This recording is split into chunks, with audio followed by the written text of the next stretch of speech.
We welcome those of you who have returned.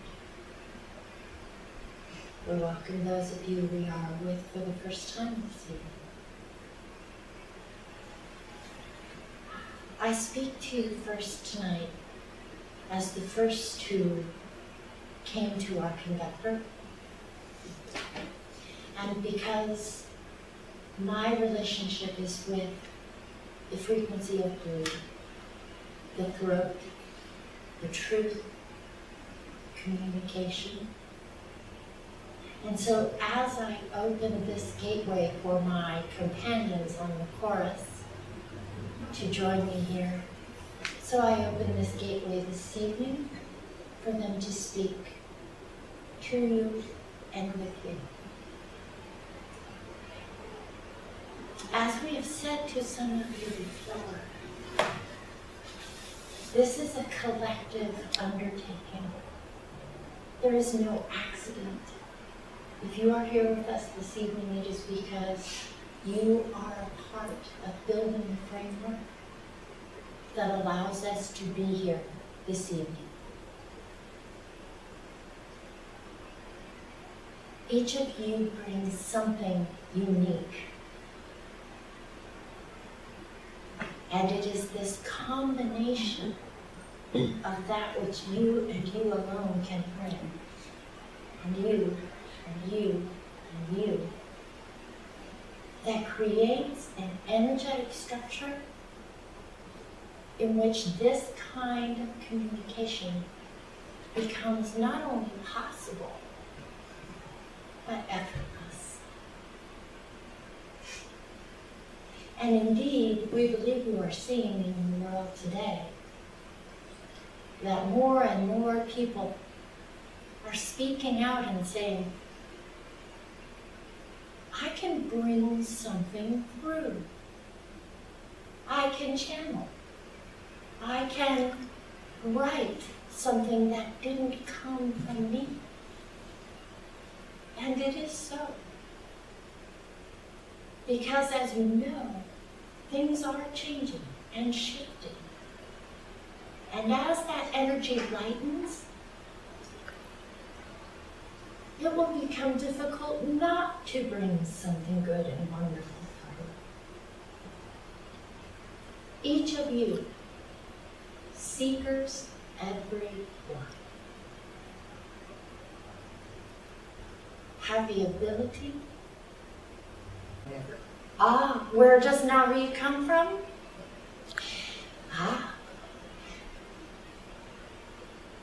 We would jokingly say the Beatles had it right when they said here, there, and everywhere.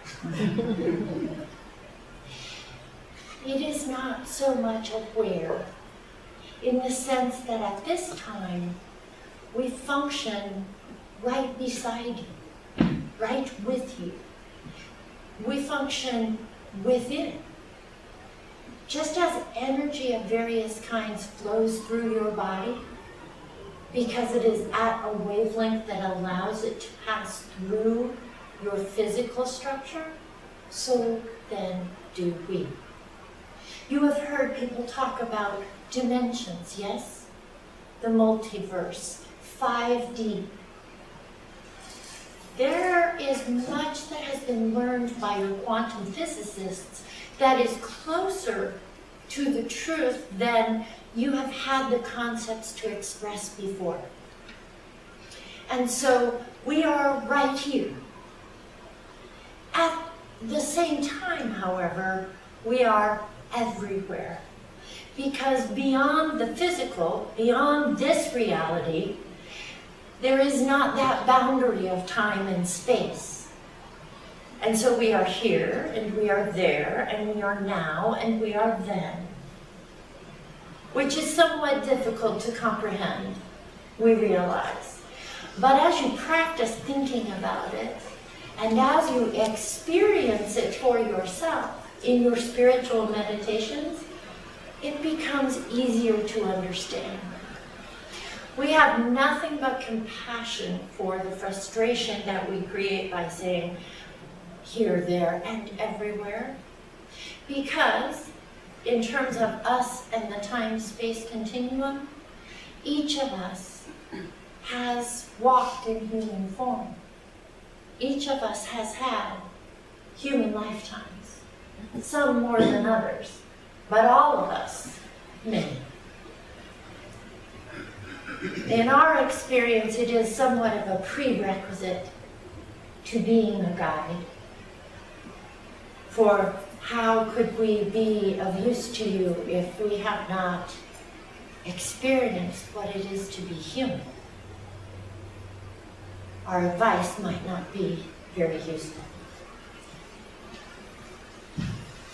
And so in our evolution, each of us has lived as you now live, has learned and grown as you are learning and growing, has reached a point where we were no longer experiencing existence in this reality, this dimension. But each of us in the chorus has felt a calling that a portion of our growth and our path is to be of service to those who are in this dimension, in this reality, experiencing all the joys and trials of being human, especially now. Which dimension? Which dimension? Which dimension? Yeah. You are asking for a number? Well, yeah, or how many different dimensions has this particular guide experienced? Yeah. Such a funny word, we don't use that very often anymore. The energy that speaks to you as Nari, have moved through many grades of dimension. Let me see how I can put this. Dimensions are like a root beer float. They are all mixed together, you see. It's not this and then this and then this and then this. We don't move from here to there.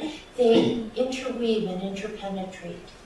And so, like a bubble rising from the bottom of the glass in the root beer float, yes, it doesn't change as it passes through root beer or through the melty ice cream. It simply rises through all those gradients of being.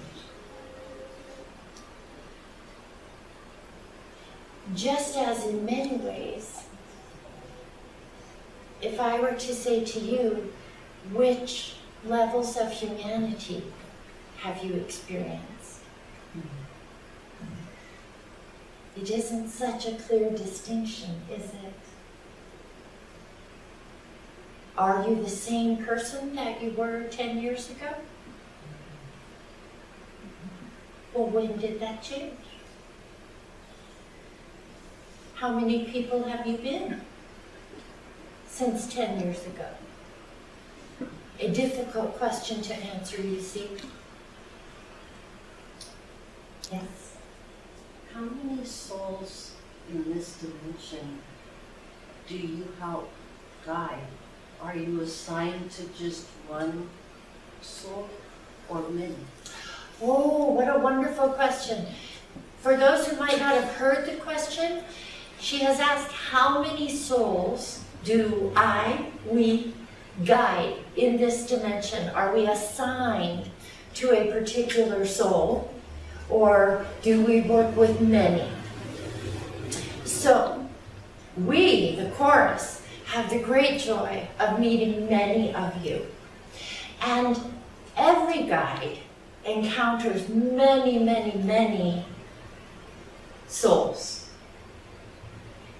We tend to specialize in that we dedicate ourselves to a particular soul for a particular lifetime experience, yes?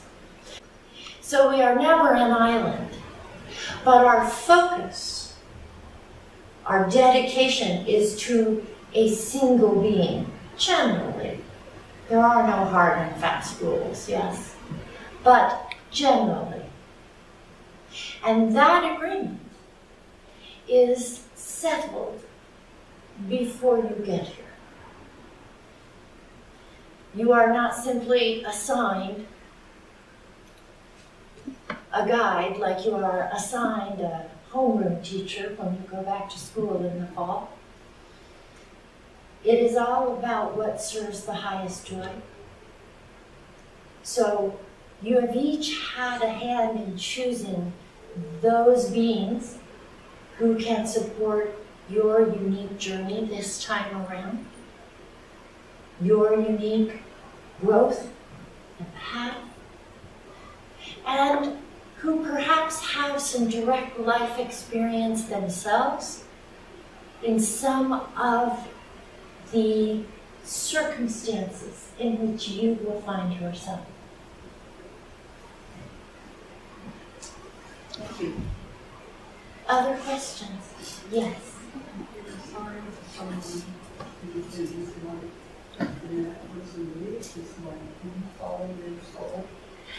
If we are assigned to someone who is in this life, and that person leaves this life, do we follow their soul?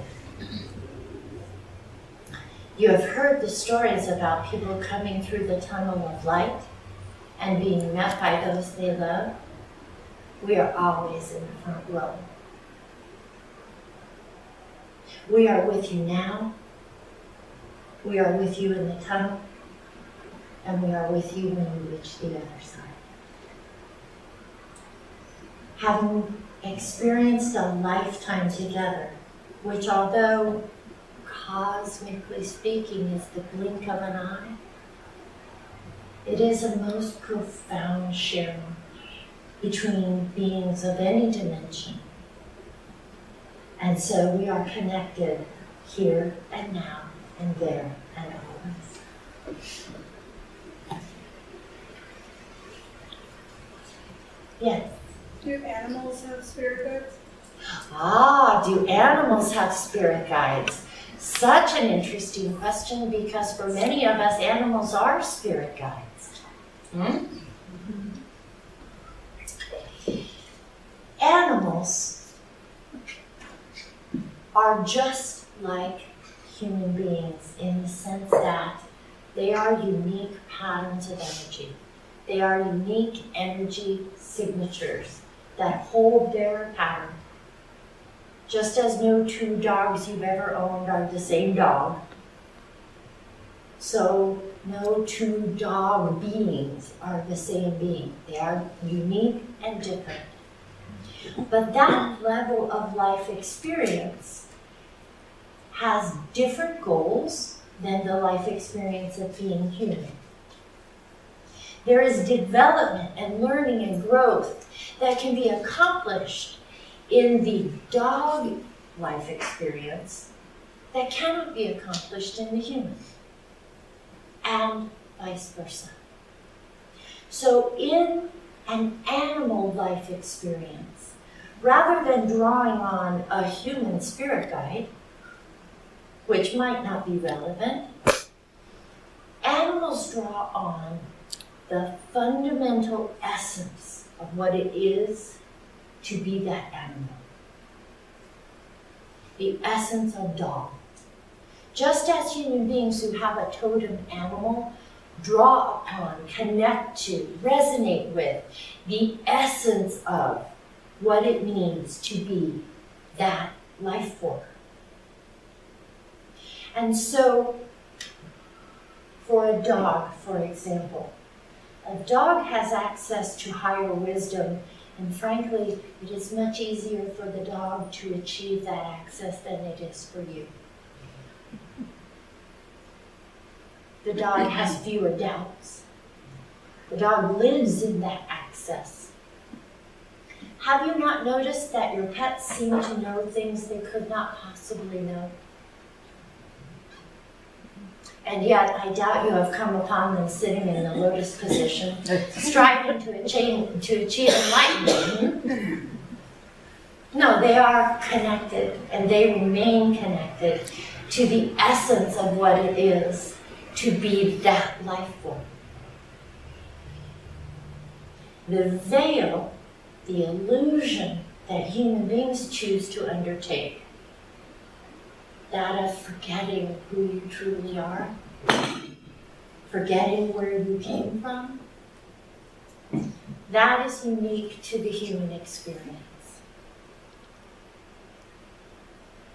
It is a part of the human journey, and it is a factor in why this journey is such a profound one.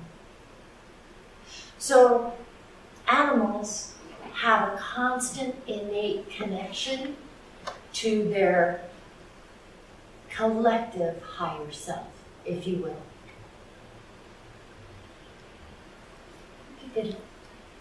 Yes. I have physical problems. My left ankle I had to operate on last summer, and it just doesn't feel right. It's still not up to par, let's just say. It feels like they got broken yesterday. And my knees, I know I need 2 knee operations. That's further down the road. But the ankle thing concerns me now. Is there some kind of relief coming anytime soon? And we're going to just have to tolerate it for years and years and years and years and years. So the pain in the ankle and the knees. What's that? The pain. The question is regarding chronic pain and damage in the ankle and the knees. And the question is there relief coming? Is there healing coming? Or is this a long march through endless pain? There are several things we will share with you. First, it is not our place to violate your free will by telling you what your future holds. For as you know, you are shaping it right this very minute. That said, we can tell you, with your permission, to speak of your health in front of people. Sure. That is all right? We can tell you this.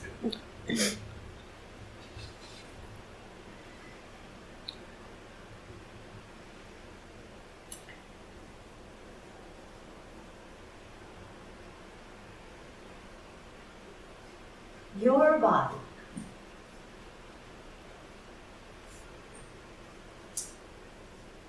had great plans.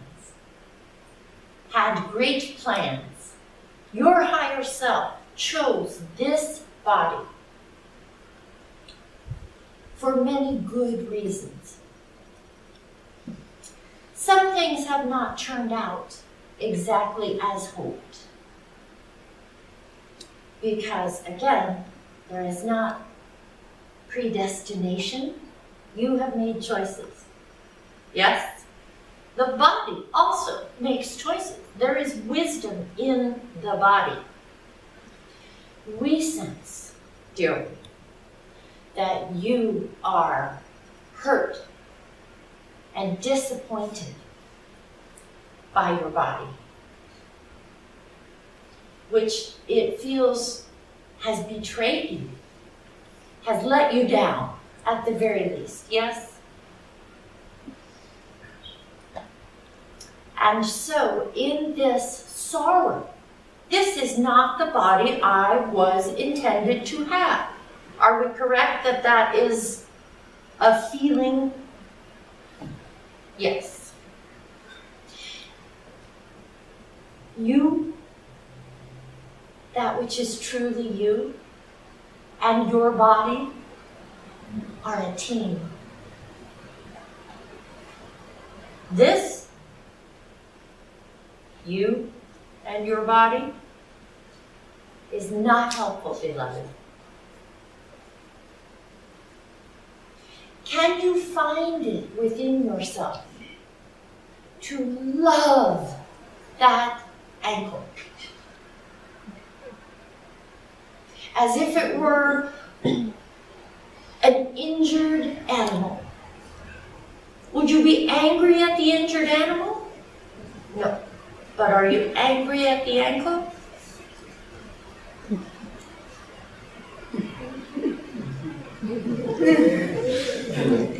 Okay. Begin by loving it.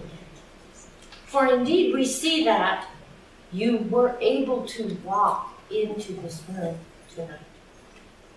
So hope is not lost. It has not failed you completely, you see. And it is the nature of the body to rebound into the shape of health. The body's natural state is well-being.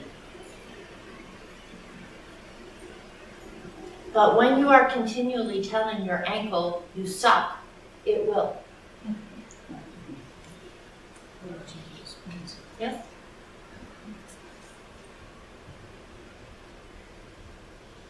Yes. Thank you for being here with us. What is your view of what's going on in our country's politics today?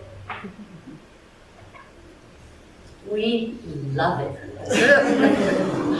We love it. For indeed, how do you know what you do want until you are very, very clear on what you do not want?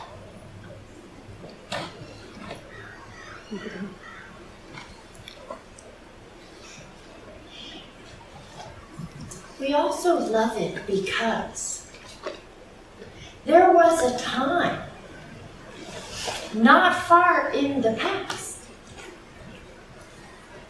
when this individual would have been an ideal leader for your country.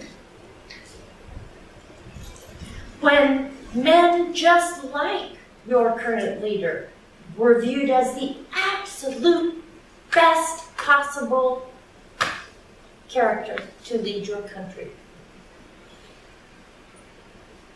Capitalists, tycoons, expansionists, manifest destiny. The West is ours because we say so. Why is ours? Because we want it. This is a model that has worked for human beings before. A strong person who knows what they want. And when the population isn't sure what they want, isn't it pleasant to be led? Isn't it nice to have someone who tells you what you want? So, 100 years ago, perfect. Today, it is an opportunity for you to consider how your species and your culture has changed in such a short period of time.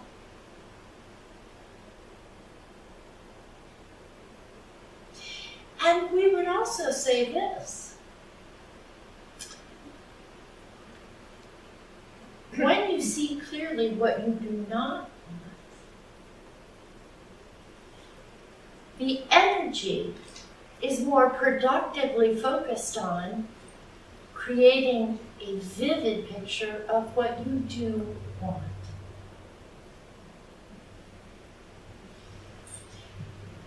It is difficult to sort that out, especially in your world today. So much input, so much stimulation, so many choices. But when you have a splendid example of that which appalls you or disappoints you, then it is so easy to say, well, the opposite of this is this. Here is what I do want. Here is what I call into being. I call into being truth.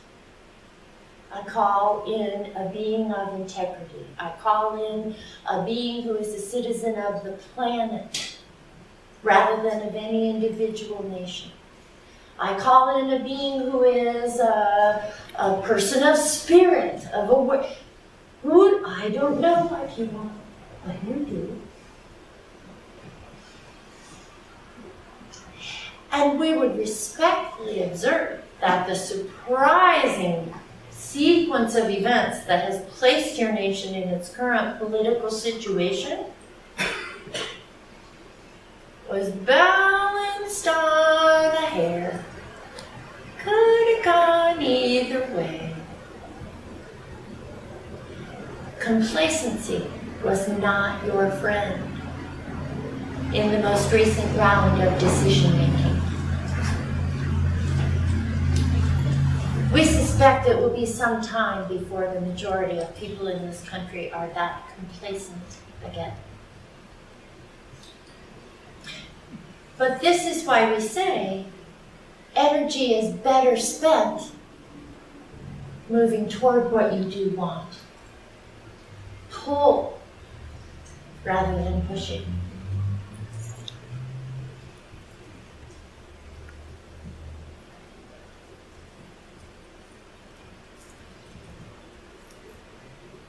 If there are no other questions for me, I will allow another member of the chorus to speak. Oh, I saw that.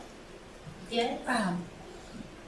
Using human terminology, does the soul occupy just one entity at a time? And by entity, I don't just mean on this planet or in this star group or whatever.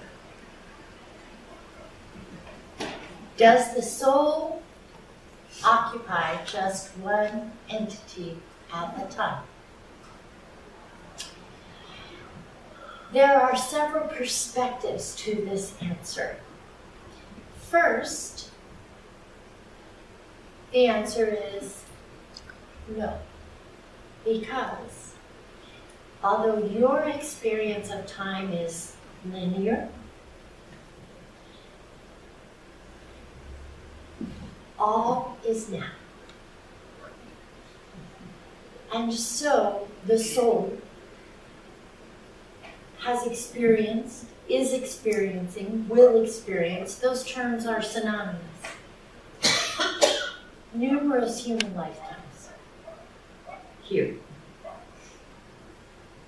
And at this time, if we say it in that way, the soul is all of the lifetimes it has experienced, is experiencing, will experience.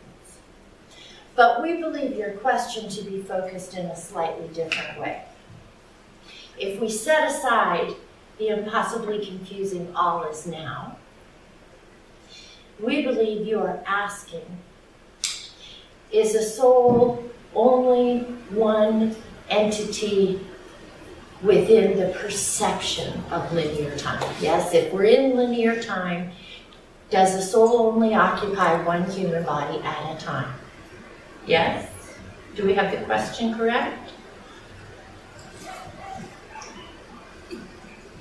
I guess what I'm thinking is that there are more than one sets of existence going on in the universe. And Yes. it's like, is the soul only occupying this body in the great expanse of the universe, or is it in other places taking, I don't know how to describe that. So we believe we sense your question because as you ask it, we're seeing a visual image of the cosmos and other inhabited planets with intelligent life. As if you are saying, something as magnificent and infinite as a soul, is it really only being here right now? And the answer to that is that there are millions of inhabited worlds in this dimensional reality. And then there are an infinite number of dimensions. And the soul is infinite. So a soul may choose many, many different types of experiences. There is no telling whether the, in linear time, previous life experience that your soul enjoyed was human. Are souls limited to incarnating on this planet? No, they are not.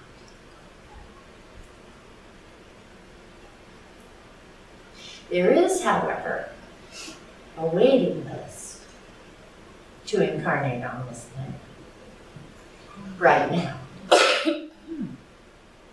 This is a powerful time and a very, very powerful place.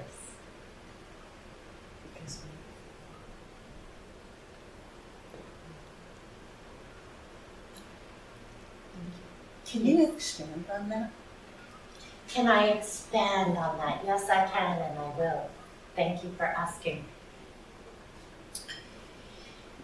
In our previous evening with you, my colleague Joy pointed out that you, those souls incarnate on this planet at this time, you as human beings and soul have exceeded the wildest expectations that were held for you. That makes this a very interesting place and time. Because as we noted, it's difficult to surprise us, let alone some of the other high beings you have surprised. There is something very, very special and unique happening on this planet at this time. And it has many different facets. So first we will say this because we did receive a follow-up question from someone who said, you said that we exceeded even the expectations of the Creator. And that is not possible. Because the Creator knows everything. And the Creator knows what we are capable of. And it's not possible to exceed or step outside the bounds of what the Creator has defined as possible. We completely understand that perspective. But we refer you back to free will and quantum physics. This is a reality of possibilities and of probabilities. It is a wave unless we're looking for a particle, and then it's a particle. It's a particle unless we're looking for a wave, and then it's a wave. What we said was that you had exceeded the expectations. You had exceeded what was believed to be within your grasp at this time. And that is a product of free will, yours, influencing this great quantum experiment that is life in this reality at this time.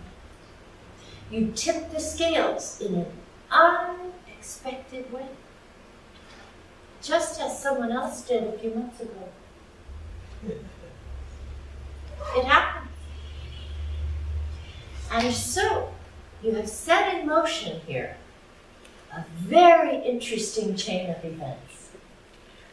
And there is a newness about what is happening here, because it was on the outer edge of the probability curve. You weren't right in the middle of, and here's what'll happen. You were out over here. Very exciting. And so, all the other models and probabilities that were based on you coming here in the middle of the most likely, what happened to those models, do you suppose?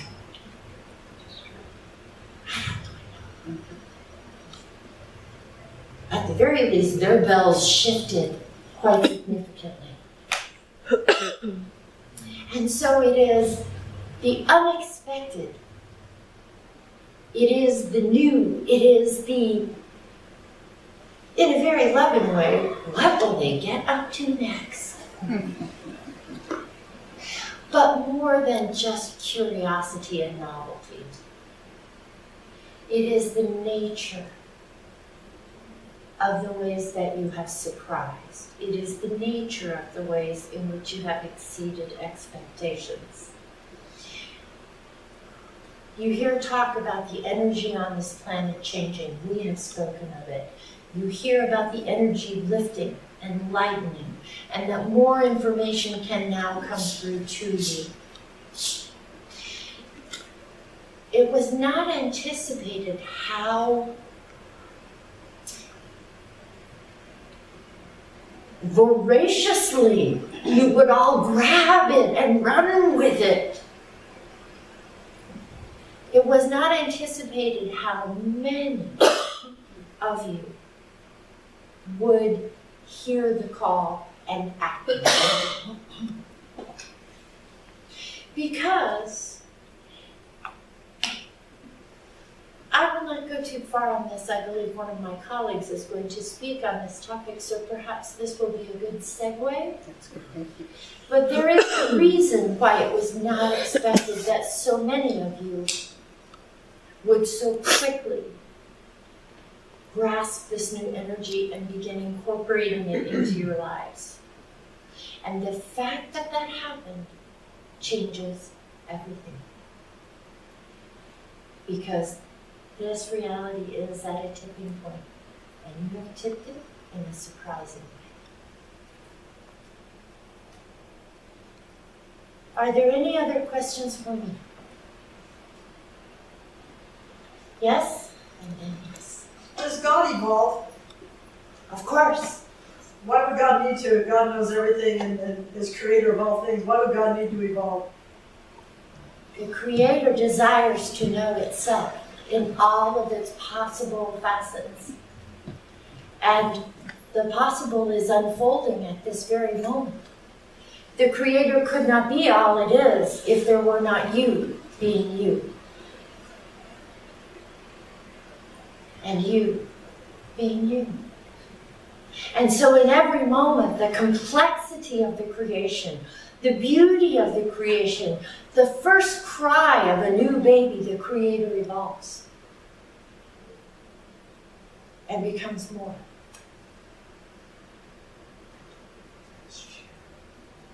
Yes. This is a two-parter, but it's kind of in the same vein. When will I get my next significant relationship? That's A. B. I would like to get another doggy, another Saint Bernard. I had one when I was a kid, and I don't know, yeah. New relationship and new dog. Again, we say, it is not our place to violate your free will by predicting your future. But we would point to the ankle and say, with great love, that sometimes you think about women with the same lack of love you show to your ankle.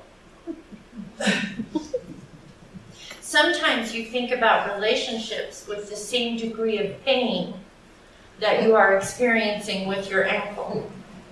Do you feel that that is calling those things closer to you? Or pushing them away from you, you see? Yeah. Your thoughts about them being positive and being present in your life are what bring them in. The choice is yours. Thank you. You are welcome.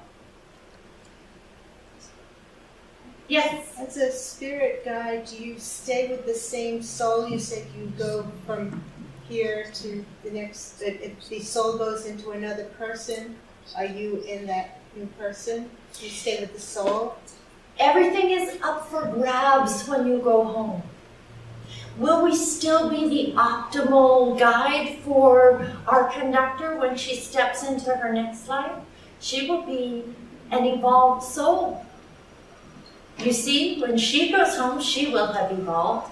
And so perhaps we will not be the best guides for her.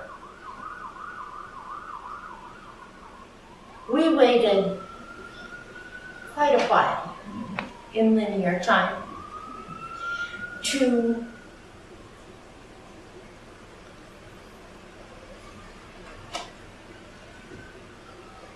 collaborate with an individual who would be open to allowing the plethora that is us.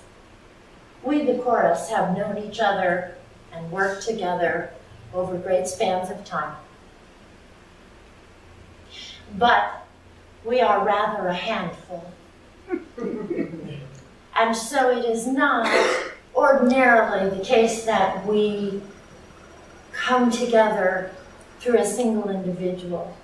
Most often, we come together through a group of individuals within a soul family, perhaps, and one or two of us are with each of those individuals. And so we are working together, to your earlier query, but indirectly, you see.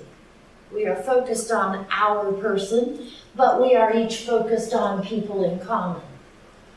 In this particular case, it is great joy for us to bring this combined perspective, white light through a single prism. Yes? There is something a bit magical about being able to split that light into all of us through a single point.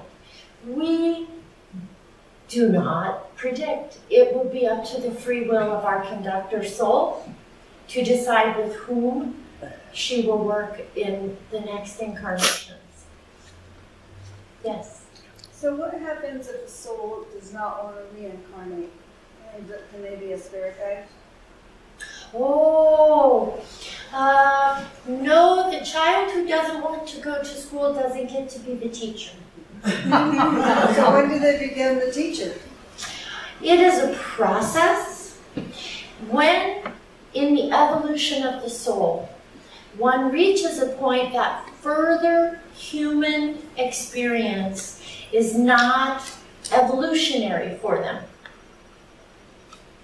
And as you might imagine, given the variety of human experience, that takes a while for most souls. There's so much to experience. There's so much to be. However, the time comes. One has learned, one has grown, one has become that which is no longer benefiting from additional human experience. And yes. So at that point, can they choose to be spirit guides? So at that point, one says, I believe I am done being human. What's next? And that is a counsel. Yes?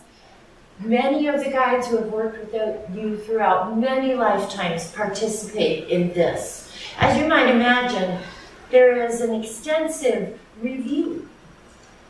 It is not only up to you to say, I'm done. There is a bar to be met, if you will, yes? And so at the time that one chooses to move into new experiences for continued evolution, one may very well choose, if this is their calling, yes, to begin the growth and the evolution that will equip them to become a spirit guide. It is not quite as cut and dried as I now have a degree in being human and so I shall go and teach being human. There's a bit more that happens in between, but the progression is essentially that. Yes? I have a question that I've been grappling with for the last couple of days. Mm-hmm. There is the purple flame Yes. that Saint Germain, I'm told, developed for people to work with. Well, how about a silver flame? Every time I try to invoke or bring on purple flame, I say silver. Do you know anything about that? have you asked your internal wisdom about that? Because have. it is shouting the answer at me It right is? now. Okay. Yes. Going to shout the answer please. You have asked such a wonderful question, and it raises such a wonderful question about the challenges that are innate in being human, in communicating with that which is right here. It's in me. Why can't I not do it? It is all through me, this field of energy that is my soul. Why is it so hard for me to experience it, to communicate with it, to be with it? Why don't I know the answer? I think I tried too hard. Ah, well, there's an evolved soul speaking. It is the trying that is so trying. We will say this, however. We will give you a hint.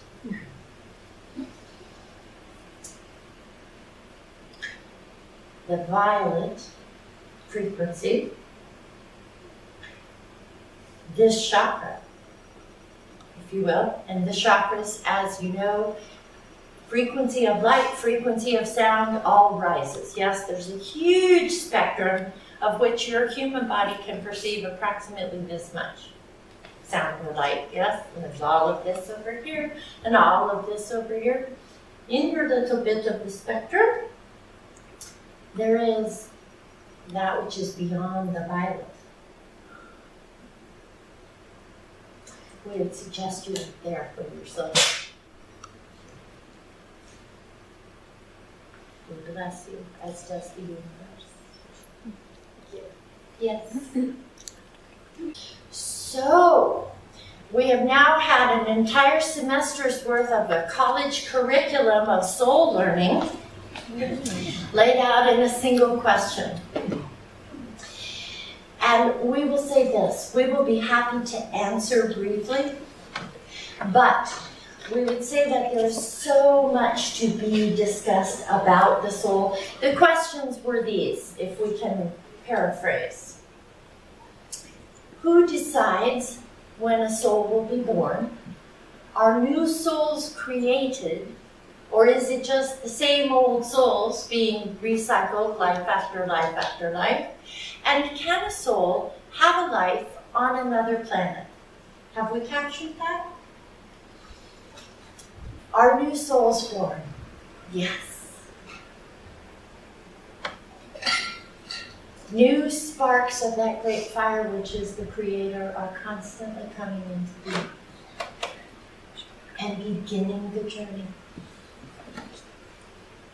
For it would be difficult to take a soul that has evolved far enough to have a human life and ask it to be an amoeba.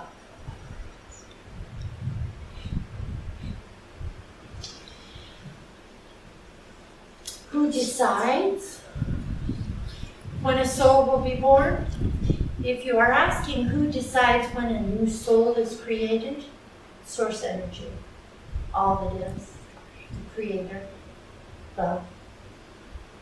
If you are asking who decides when a soul will be born into a human body, the soul,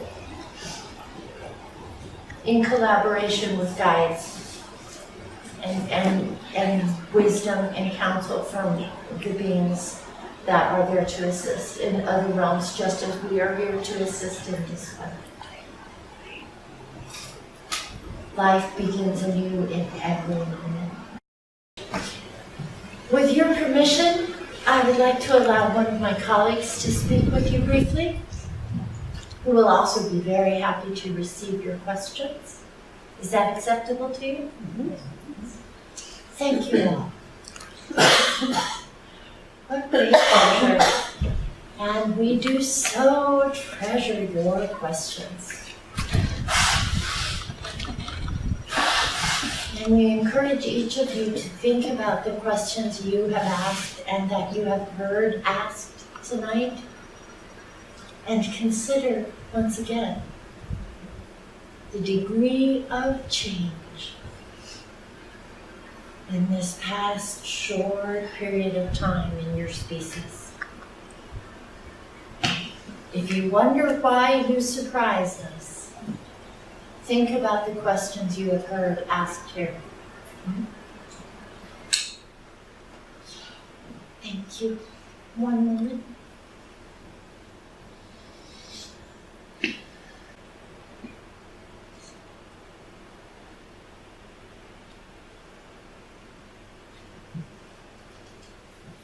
Ra is speaking.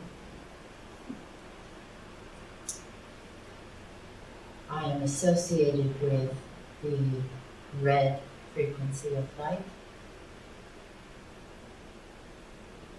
with the chakra you refer to as the root, with grounding, with the fundament. And I greet you with great pleasure.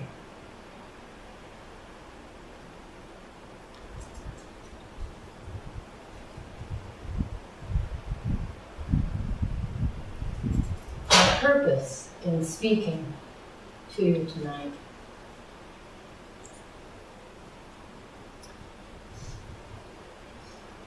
is to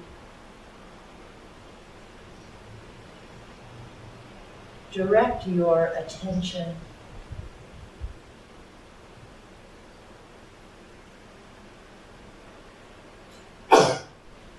to a habit that is not helpful in many cases. A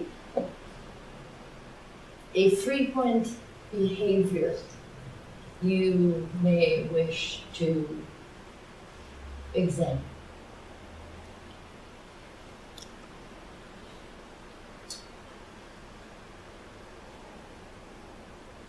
Thank you for your patience as I find the words.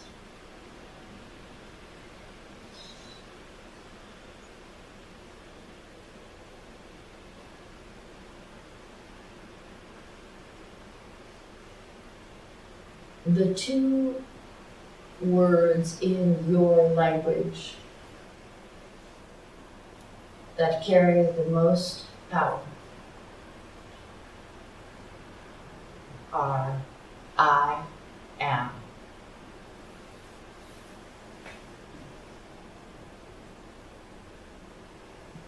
They are the beginning. They are the being. And they are the end. In some of your holy books, they were used by that which you depicted as the Creator to express its nature. I am. We bring these words to you because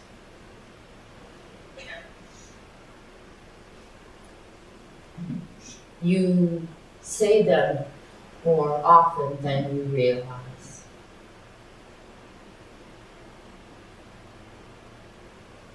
And they carry great power.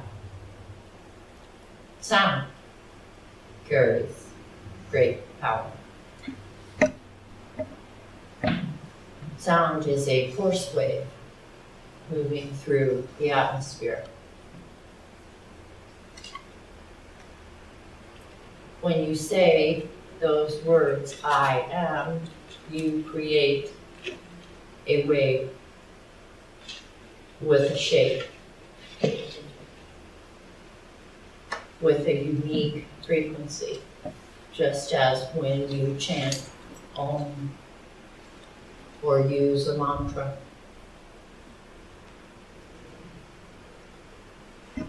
Powerful words.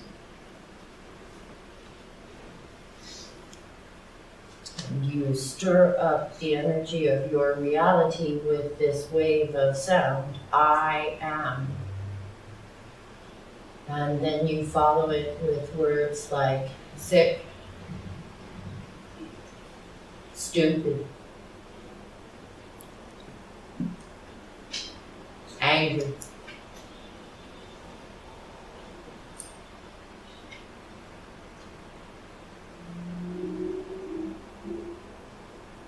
If you counted, you would find that the percentage of positive words that follow I am in your experience is far less than the negative. We are not the language police. We do not judge. We have only love for you. But we do point out to you that when you create a powerful vessel of energy with the words I am, and hurl it into your reality, it is worth considering what you attach.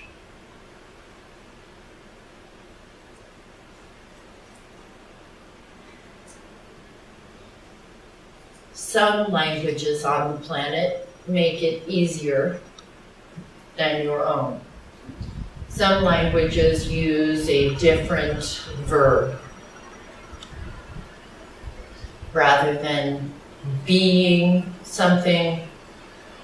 In some languages, you have something. In French, for example, you are not hungry, you have hunger.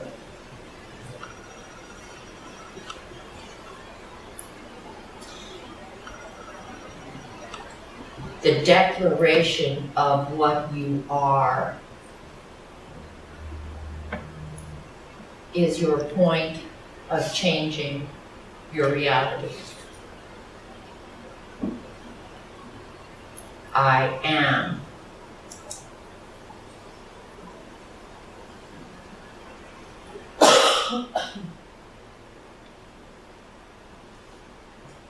What follows those two words shapes what you experience.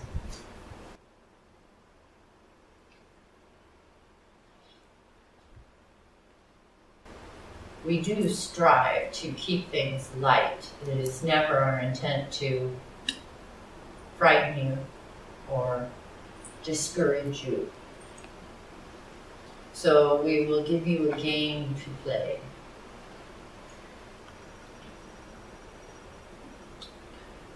Use some piece of your wonderful technology,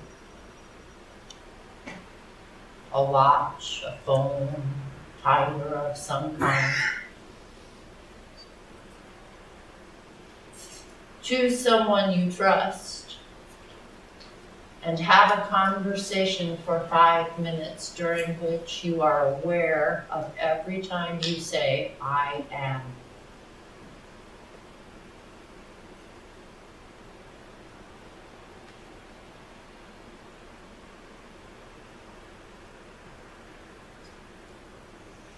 In your language, you even say, I am going. It isn't even I am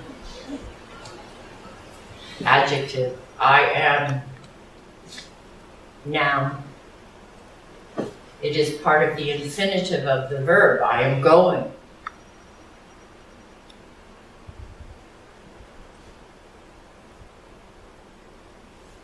Try speaking consciously with the I am.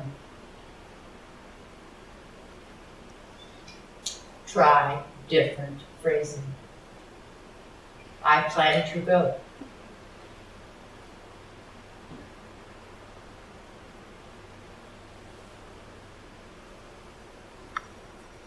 So is it appropriate whenever, because I'm a very verbal person, and as I'm working on myself and expressing myself through things, how I work through life is by speaking it out loud.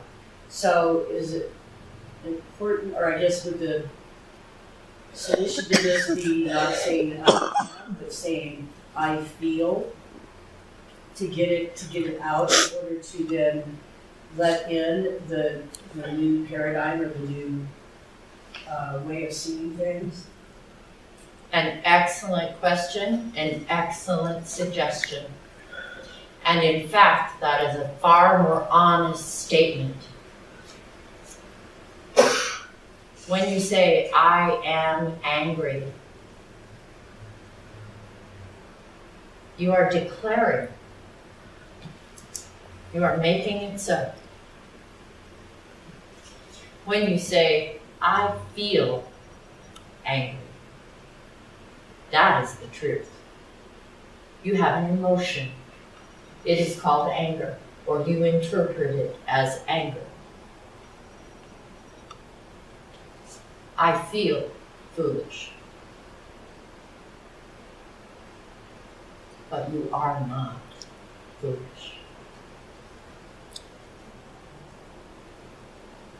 Why are we picking on you about these two words?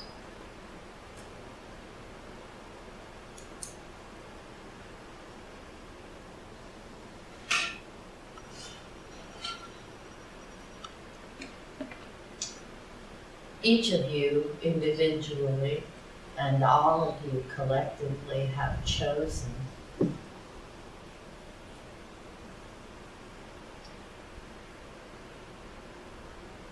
a path that is not easy, but highly rewarding. We would like to see you succeed. We would like to see you fly up the mountain.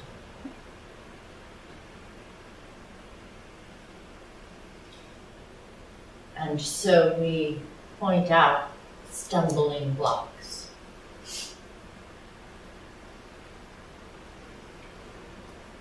And these two words are a stumbling block.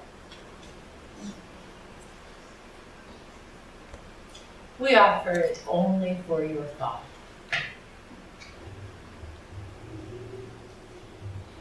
We suspect that as you become aware of how you use those words,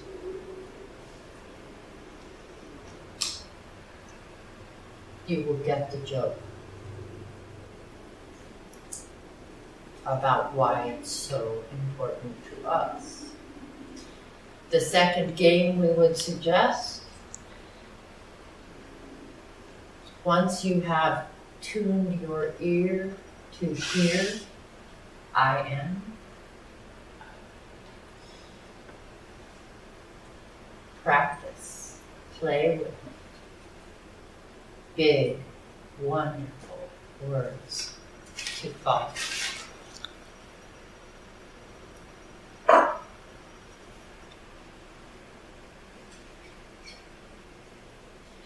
When someone asks you, how are you?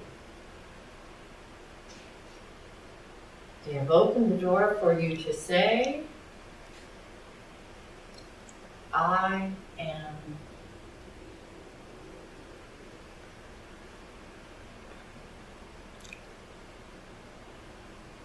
fine. You are fine. You are also magnificent, wonderful,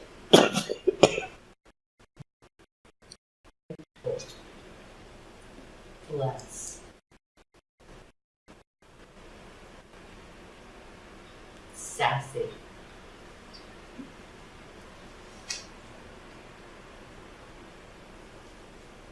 fierce,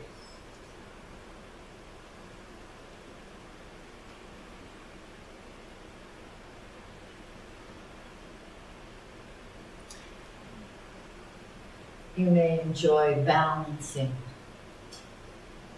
the inherent negative statements with some definitive positive ones.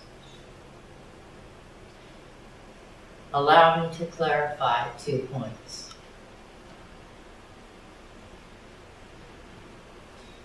When you say,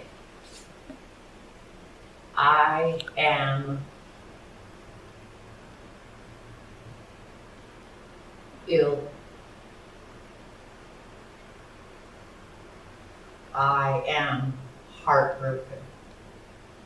When you say I am and follow it with that which is not, you are not creating that as a truth in your reality.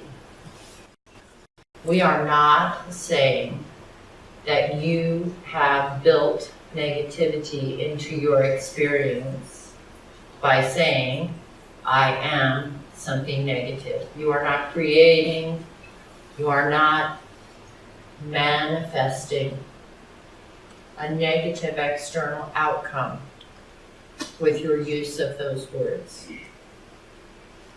However, we believe it is fair to say that for most of you, you are in fact manifesting a negative internal outcome with those words.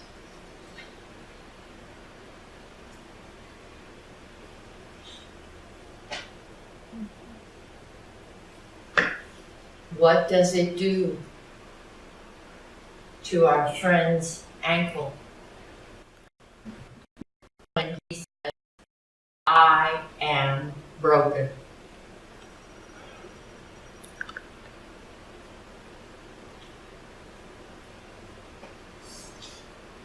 What does it do to your connection with the truth of who you are, which is perfect and powerful and glorious, when you say, I am so stupid.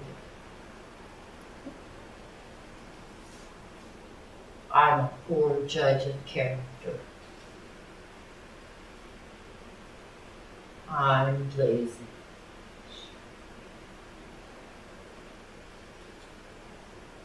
I'm a failure. Who are you hurting? We also know you all strive to be honest, and we would point out we just said 5 lies because you are none of those things.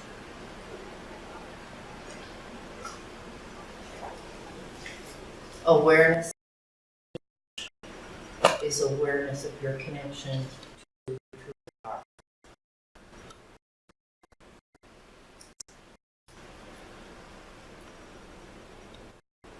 And when you speak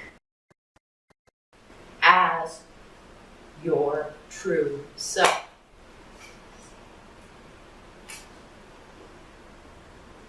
you hear your true self.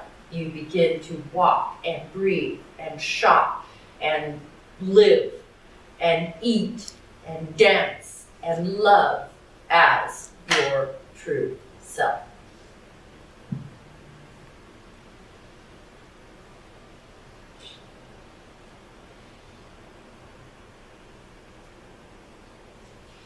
My colleagues tell me that I have beaten this poor draft animal into submission, so I will drop the topic there. But I am happy to accept any questions you may have.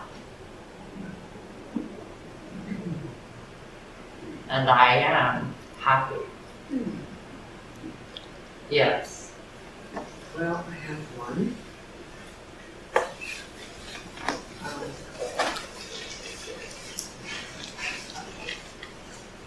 I kind of see the body as a temple. Yes. I kind of see the body as all your wife, your right, your thing. And when we disrespect a portion of our body, the liver, the stomach, I feel like, but don't get me wrong, I don't think we're God, I mean, but we are in a sense, with that portion of God to that, to this body, and all of the cells. But I see that as a great injustice. Am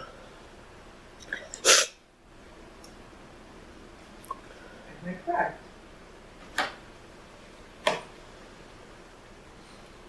So, the statement is that you see disrespecting a portion or the whole of the body. The body is life. Disrespecting in whole or in part is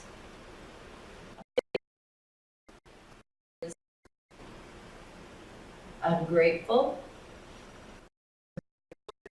Give those parts of the body the opportunity to feel good about.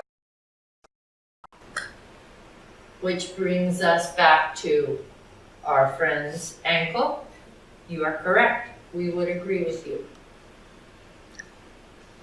There is an inherent and implicit statement of I am defective. When you look at some portion of your body that is not functioning in the way you intend, or the way you have been led to expect. This is why our colleague suggested he begin by focusing on loving that portion of the body. We would agree with you.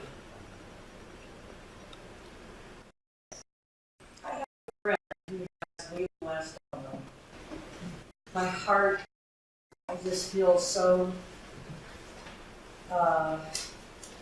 empathetic for her, and I want to support her any way I can. And I know that she is doing everything she feels like she can do to stay positive about this, but it's a very, very serious. I've never known anybody to really heal from glioblastoma.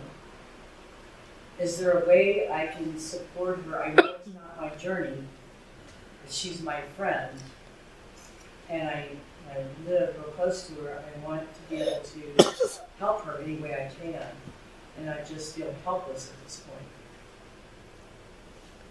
Thank you for saying that you feel helpless, not that you are helpless. You raise a wonderful question. This is a question of compassion, calm passion, within. You are honoring the feelings and the experience of this person. That it is not your journey to have normal selves. It is your journey to walk beside the woman who is hosting them. And so in part, this is very much your journey. Do you see what we are saying? As in all things, the first recommendation is bring your true self to the experience. When you allow your own inner wisdom and your true perspective and what you really know to be at the forefront of what you are aware of, when you are with this person, if you are remembering that she is an eternal soul, if you are treasuring and marveling at the courage to evolve through this set of circumstances,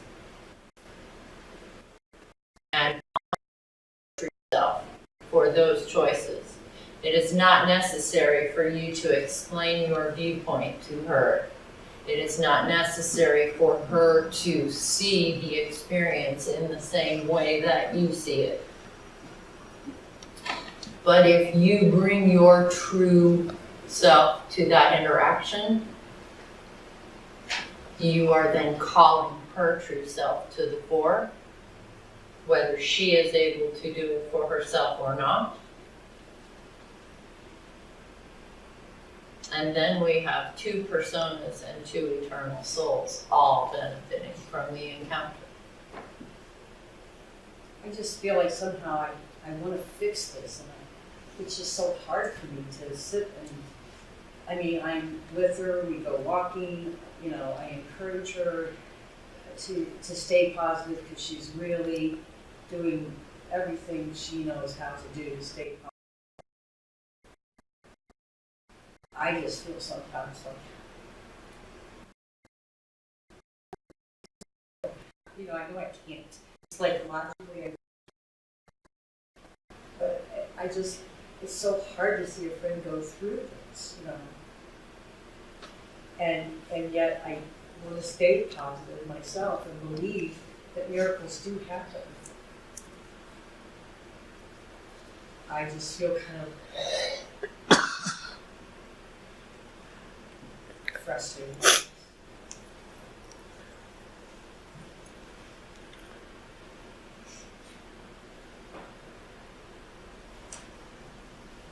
We feel there is someone else here who would like to respond to that. Does someone else have an experience they feel is relevant that they wish to share?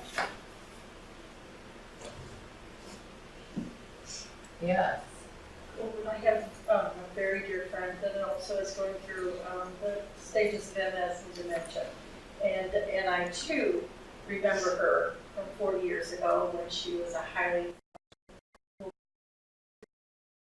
to be there and be positive. Is that it isn't my place to fix her. That I am there just to be, period. And so what the energy that I give out by just being me is what helps. And I don't take it as a personal, I walk away in gratitude that I'm not the one who's going through that. I think we all get our own lessons. And I'm grateful for the fact that I can be there when I am. And that was what my part was. And then I walk away happy with that. And because I know, as you all know, that you can't fix it. So therefore, if you believe that, believe it, and then go on. Because you can't say I believe that and then suffer because you can't. You have to believe you can't and let it go. It really, truly is important to let it go. But continue to do your part.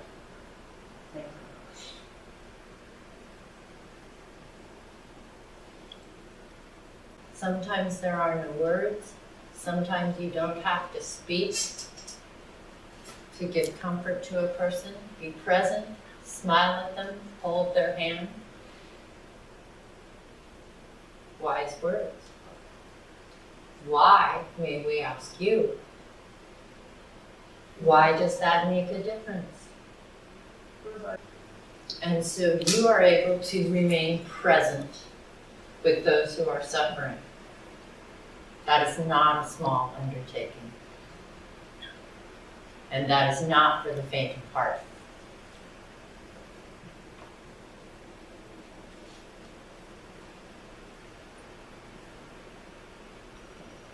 We would also say that as you consider the experiences that you have had and your willingness to remain present, although it is not in any way our intention to make lemonade out of lemons with this statement, we would say that There was enormous growth, deepening, and tenderizing of your soul through that experience, which is why you are here, you know this. There was also great growth of their soul. We grow by receiving as we grow by giving.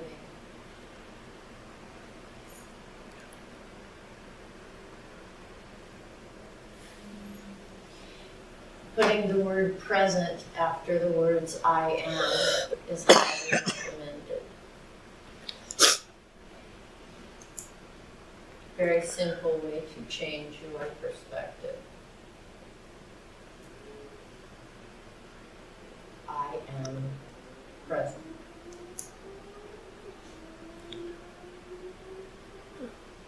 Yes. I know that free will is involved, but is there anything being shown as far as any medical breakthroughs in the future or anything like that we can be excited to look forward to, anything like that that you can share? Ah, your question delights us on many levels. He begins by saying, I know free will and all of that, right? So he's aware of the constraints within which we function, out of great love and respect for you. But are there medical advancements to look forward to? Are there breakthroughs coming?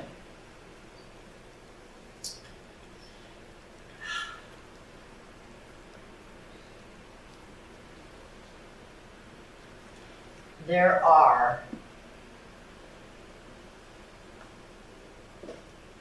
breakthroughs that have already occurred, and the word of them is coming. So we can speak a bit about that because the work has been done, that it is in place. We are not skewing the probability calculator.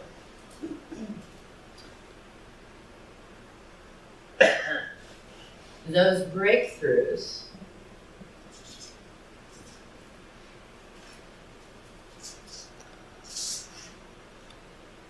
create as many questions as they answer.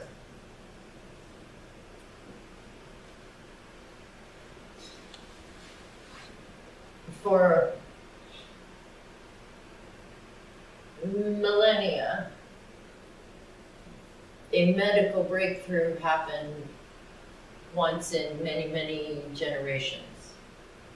And then might happen again, that same breakthrough in another part of the world some generations later. There was not the cohesive sharing of information.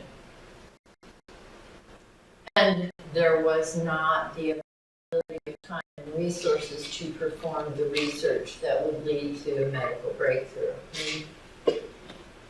Early medicine was connected to the earth.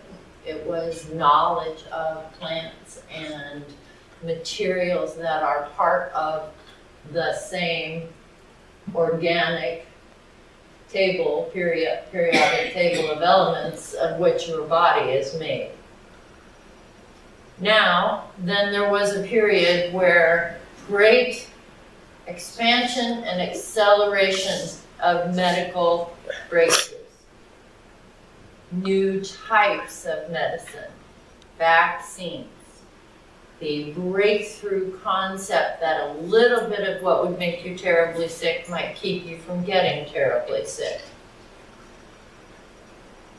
And with these breakthroughs came increased communication. These spread more quickly around the world.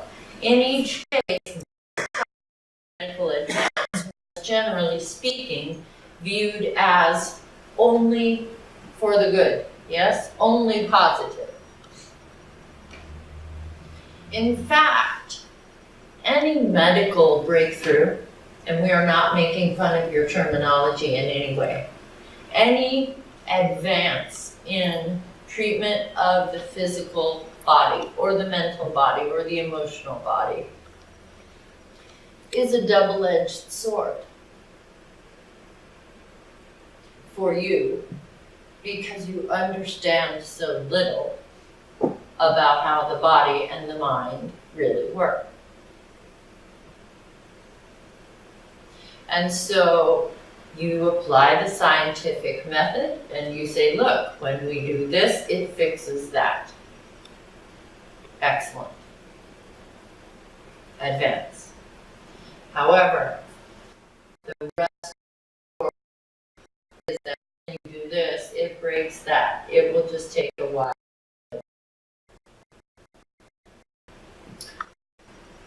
And so, especially now, as you begin to tinker with the building blocks of physical being in this reality, your lack of understanding of how the physical body functions is rather concerning.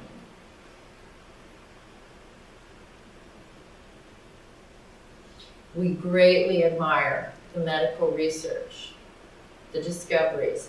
Again, we come back to this span of 100 years, 150 years.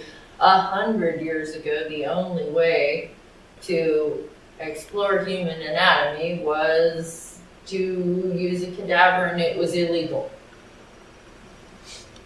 So, massive progress in a very short period of time. We honor that. We appreciate that. Combination of that which you have learned to do artificially with that which you are learning to do biologically. When you consider the possibilities of modifying the gene pool of your species, and let us stress to you, once is forever. If you genetically modify a single human being, and that human being gives birth to another human being, you have now changed your species. Who on this planet do you trust to make those choices?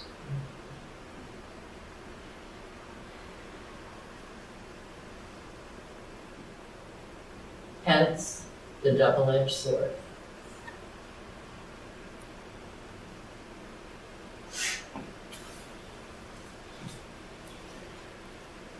Do you see why you fascinate us so much?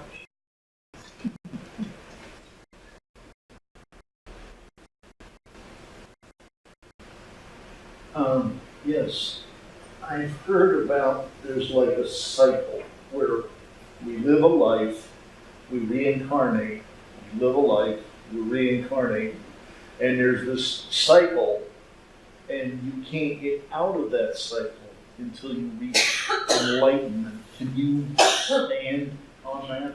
Ah, so the cycle of reincarnation until enlightenment, which touches on the question that you asked earlier. Can I just decide I don't want to come back and be a spirit guide instead? The cycle. In each life you live, your soul, who you truly are, becomes more, becomes wiser. When you unzip this physical body, the conductor mentioned in a meditation,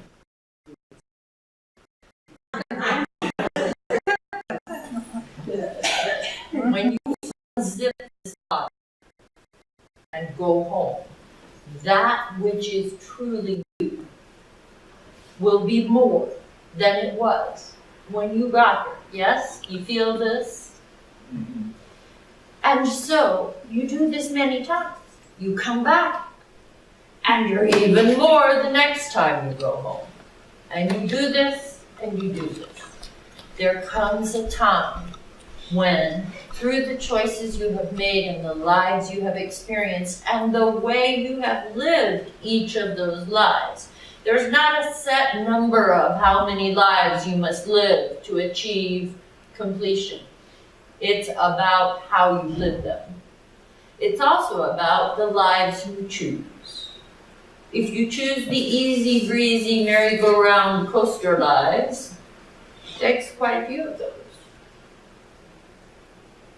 If you choose the more challenging lives, perhaps it takes fewer of those. Then we have those of you, many of whom are in this room tonight, who choose the impossibly ambitious life because you are overachievers, and despite all warnings from guides and higher wisdom, you say, no, I can accomplish all 18 of these key spiritual goals in one life.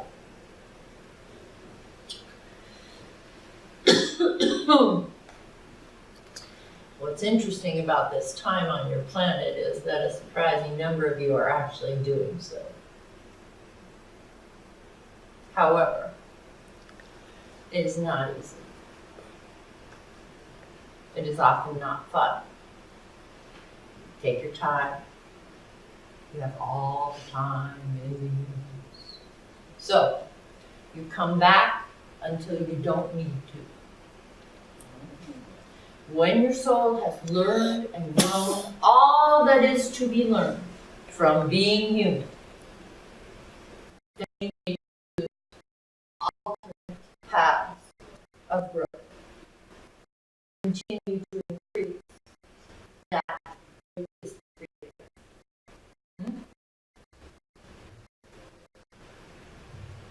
Yes. Here's that we all try to stay on this planet. We don't want, it's like, just like I was talking about my friend, it's like, I want her to leave, and yet I really feel very strongly that as we transition from this body, this planet, that we're graduating. I mean, I look at it as graduation. And yet, at the same time, it feels like a double-edged sword, because at the same time, it's like I want to hang on to the people that I love, and I don't want them leaving me. And I really don't particularly want to go myself right now. I mean, it's like I'm not in a place that I go, hey, I'm ready to graduate. But I think I'll know when I am. It just feels like kind of this push-pull, double-edged sword kind of thing with that for me. Well, you are, when you say you are not afraid to go home, you are taking a leap of faith. You are trusting that what you believe to be true about what happens after this is accurate, or at least close enough that.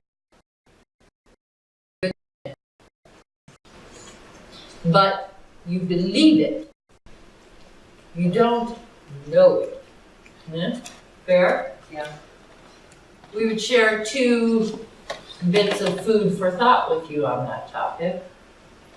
First of all, there are those who believe they do know,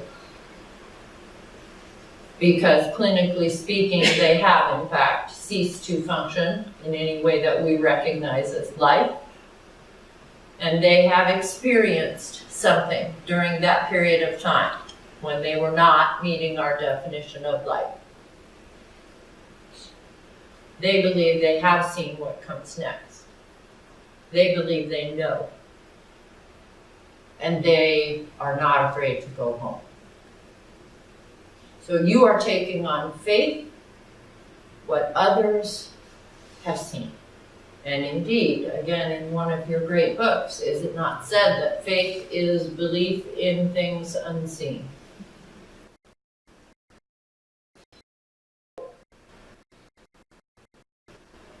Consider allowing yourself latitude to be entirely convinced that you wish to leave. This is what you know. And you are wise enough to see that this is a sweet, rich, amazing, extraordinary, never the same for 2 seconds in a row experience. We laugh because it is a great joke, great source of humor among your true selves. Waiting lists to get here. This is one of the hottest tickets on Broadway. Waiting list. Excellent. I have a seat. The first thing we hear from most of you upon your arrival here is, "Let me out of here." What have I done?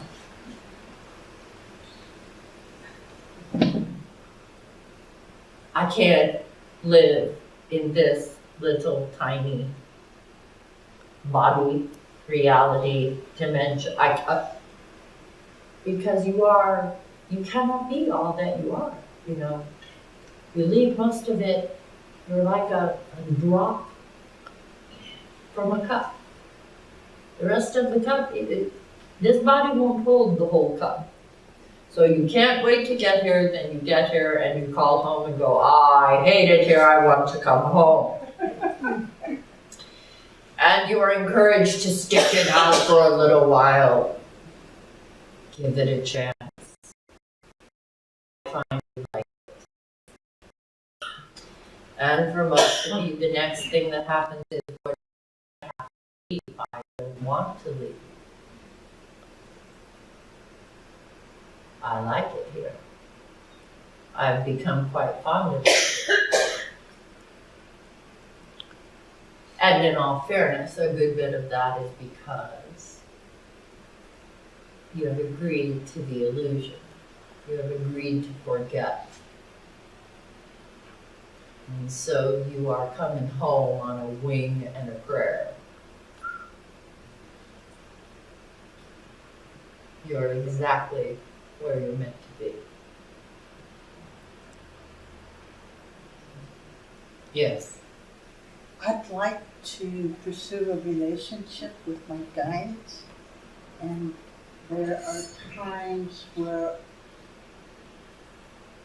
throughout my life that I've sensed coming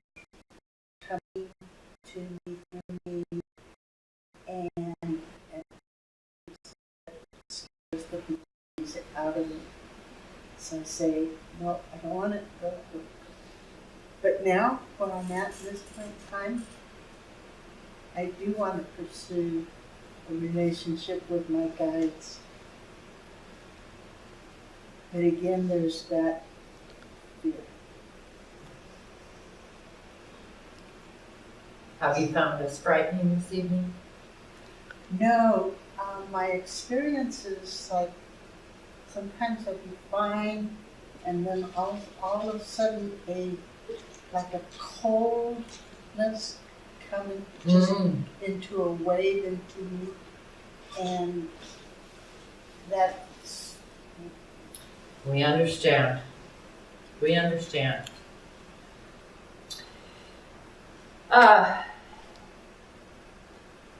We will above all be respectful of you, and our time is drawing to a close.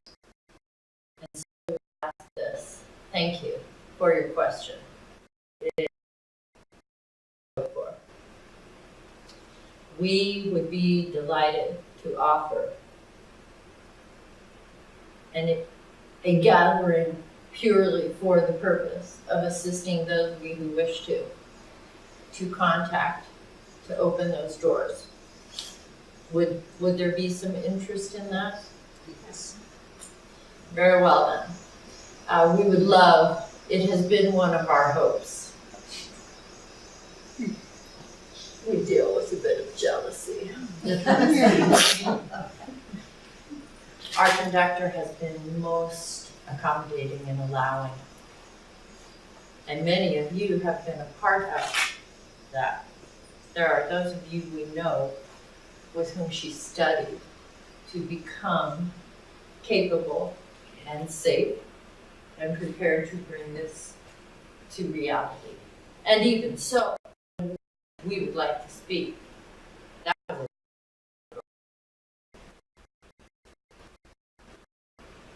doubt, wing, and a prayer. We would love love, and joy, assisting and facilitating. And we believe that you would find it to be effortless and delightful because there is now this bridge. Nari, my colleague, mentioned to you she was the first to cross the bridge, yes? That was the image the conductor had of that encounter. That there was the conductor, a bridge, and some unseen far shore. We would be honored to be your bridge. So we will inform you, we will work with you to schedule, to coordinate our calendars. We will have people come.